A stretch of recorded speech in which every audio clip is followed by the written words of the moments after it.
Привет, друзья! Окончательное решение Федерального ведомства по охране Конституции стало настоящей политической вехой. Этническое и родовое понимание народа, которое доминирует в партии «Альтернатива для Германии», несовместимо с основными свободами демократического порядка в Германии. Это не просто подозрение. Такое заявление означает, что в глазах немецкой внутренней разведки «Альтернатива для Германии» АДГ больше не представляет собой некий потенциальный риск, а действует как реальная угроза демократическим ценностям. Согласно опубликованному заключению, подозрения в том, что партия «Альтернатива для Германии» продвигает деятельность, направленную против основного закона, подтвердились и приобрели отчетливую доказательную форму. Федеральное ведомство по охране Конституции указывает, что представление «Альтернативы для Германии» АДГ о народе базируется на этническом происхождении, что само по себе несовместимо с принципами демократии и равенства. В результате этого подхода АДГ, по мнению спецслужб, стремится исключить целые группы населения из полноценного участия в общественной жизни Германии. Особенно подчеркивается, что, например, немцы с миграционным фоном из мусульманских стран рассматриваются альтернативой для Германии как неравноценные члены немецкого народа, поскольку в понимании партии немец – это прежде всего человек определенного этнического происхождения. Это означает системную дискриминацию, которая прямо нарушает статью номер 1 основного закона Германии, которая гарантирует достоинство каждого человека. Заместители главы ведомства Зинан Зелен и Зильке Вильямс подчеркнули, что высказывание позиции как самой партии, так и ее ключевых представителей противоречат идее человеческого достоинства. И именно это стало решающим фактором при вынесении нового решения Федерального ведомства по охране Конституции. Напомню, что ранее земельное отделение «Альтернативы для Германии» в Тюрингии, Саксонии и Саксонии-Анхальт уже были признаны убежденно праворадикальными. Исполняющая обязанности федерального министра внутренних дел Нэнси Фейзер назвала заключение Федерального ведомства по охране Конституции четким и однозначным. Зинан Зелен сказала, что «Альтернатива для Германии» продвигает этническое понимание народа, дискриминирует даже не отдельные личности, а целые группы населения и воспринимает граждан с миграционным фоном как других граждан. Она отметила, что подобная риторика часто направлена против беженцев и мусульман. А теперь главный вопрос: приведет ли это к процедуре запрета партии «Альтернатива для Германии»? После того, как СМИ в феврале 2021 года сообщили о возможной классификации всей партии как подозреваемой, Федеральному ведомству по охране Конституции потребовался почти год, чтобы по решению административного суда Кёльна сделать этот статус официальным. А уже в мае 2024 года Верховный административный суд Мюнстера подтвердил законность этой оценки. Но юридическая борьба все еще продолжалась. Даже при статусе подозреваемых Федеральное ведомство по охране Конституции имело, внимание, право использовать разведывательные методы, в том числе внедрение осведомителей, скрытое наблюдение, фото и аудиозаписи. Однако сейчас при признании альтернативы для Германии в статусе «установлено», порог для применения этих методов становится значительно ниже. При этом важно подчеркнуть, само наблюдение не означает автоматический запрет партии «Альтернатива для Германии».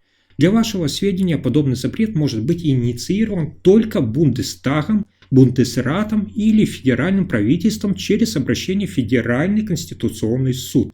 Но теперь, после столь четкой оценки от разведки, один из органов может, конечно же, себя почувствовать обязанным или, скажем так, морально мотивированным начать такую процедуру. В случае запрета «Альтернатива для Германии» АДГ потеряет, среди прочего, государственное финансирование.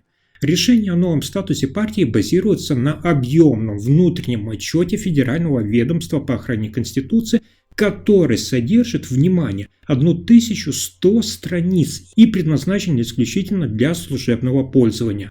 Этот документ также содержит данные, полученные в ходе предыдущей предвыборной кампании в Бундестаг. Как заявила Нэнси Фейзер, при подготовке доклада не было оказано никакого политического давления, а само федеральное ведомство выполняло четкий законодательный мандат, то есть защищать демократию. Новая классификация, подчеркнула она, это результат независимого, всестороннего и объективного анализа. Фридрих Мерц анонсировал разворот миграционной политики уже с первого дня своего канцлерства. Его будущий министр внутренних дел Александр Домбринг готовит незамедлительные меры, чтобы ужесточить контроль на границе. Однако критика на этот счет уже поступает из Польши. Сосед Германии опасается усугубления проблем на европейском внутреннем рынке и направляет в сторону Берлина официальное предупреждение.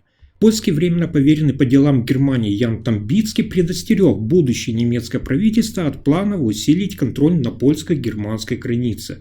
По его словам, даже нынешние меры уже создают трудности для ежедневного приграничного движения и мешают нормальной работе Европейского Союза как единого рынка. В интервью журналу «Политика» он прямо заявил, цитата, «Мы не хотим, чтобы контроль усиливался». При этом польское правительство, подчеркнул дипломат, признает свою обязанность защищать внешнюю границу Европейского Союза, особенно на участках с Россией и Белоруссией. Но одновременно Варшава ожидает, что свобода передвижения внутри шенгенской зоны сохранится. Тамбинский отметил, что гражданам Польши будет трудно объяснить, почему государство инвестирует средства в защиту внешней границы, а взамен получает ужесточение контроля на границе с Германией. Это, по его словам, может вызвать непонимание и напряжение в обществе. На вопрос о возможном согласии Польши на отказ во въезде беженцев Тамбицкий ответил, что Варшава строго придерживается обязательств в рамках законодательства Европейского Союза, включая и положение новой миграционной политики. Тем временем будущий министр иностранных дел Германии Александр Домбрит выступил с резкой критикой миграционной реформы Европейского Союза, назвав ее недостаточной. В интервью он заявил, цитата, «Миграционная политика движется в правильном направлении, но слишком медленно. Мы хотим добиться большего». Он анонсировал немедленные действия против нелегальной миграции, подчеркнув, цитата, «Решения будут приниматься незамедлительно».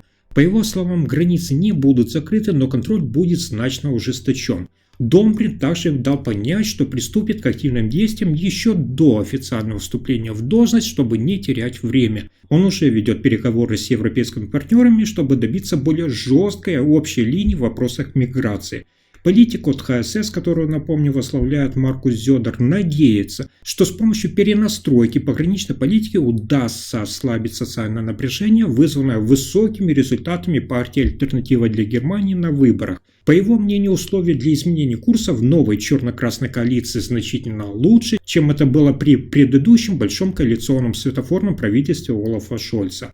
Ранее и сам, кстати, Фридрих Мерц, а также его будущий глава канцелярии Торстен Фрей заявили, что усиление контроля на границах начнется с первого дня нового правительства. Как подчеркнул Фрей, в следующую среду новый кабинет начнет с немедленного расширения и ужесточения контроля на границе Германии. Для этого уже ведется координация с соседними странами Францией, Австрией и Польшей. Также будущий канцлер Фридрих Мерц запланировал на следующей неделе визит в Варшаву, где он встретится с премьером Польши Дональдом Туском. Этот вопрос вызывает в Польше особую чувствительность, поскольку, напомню, уже 18 мая в стране пройдут президентские выборы. А теперь давайте обсудим, что вы думаете по данному решению, по альтернативе для Германии и как это повлияет на будущее демократии в Германии. Подпишитесь, чтобы не пропустить видео, и спасибо за просмотр.